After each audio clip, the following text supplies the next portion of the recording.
Doctor দেখানো complete হলে এবার চলে যাচ্ছি খেতে, কারণ এত ভিড় ঠেলে যেতে গিয়ে অনেক খিদে পেয়ে গেছে। তাই চলে আসে আমাদের favourite place, the one and only রাজধানী হোটেল অ্যান্ড রেস্টুরেন্ট। হাত ধুয়ে নিজেদের একটা জায়গা করে নিই, আর আমরা যে টাইমে গেছি হোটেল পুরোটাই ফাঁকা, শুধু আমরা ছিলাম আর একটা দুটো কাস্টমার ছিল। জানি কি খাবো, তাও মেনু কার্ডটা দেখা কম্পালসারি। তো আমার চোখ আটকে যায় এই চিকেন বিরিয়ানির উপরে।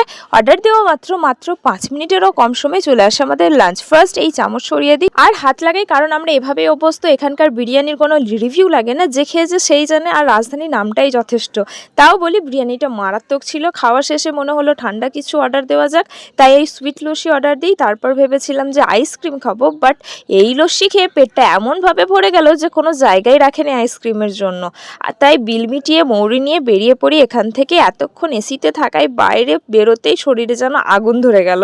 এখান থেকে বেরিয়ে চলে যাই সন্তোষ ময়রার দোকানে মিষ্টি নিতে, কারণ এখানকার মিষ্টি আমার বড় মার আবার খুব প্রিয়। শুধু বড় মা কেন, গোটা নতুনহাট জুড়ে আর আশেপাশে সমস্ত লোকাল এলাকা জুড়ে এই মিষ্টির নাম তো ছড়িয়ে আছে। মিষ্টি নিয়ে বাড়ির দিকে রওনা দিই, আর আকাশের অবস্থা খুবই খারাপ। এরই মধ্যে বরের বুকে কি একটা যেন কামড়ে দিচ্ছে, মনে হলো বলতেই হবে, প্রচন্ড ফুলে গেছে, লাল হয়ে গেছে।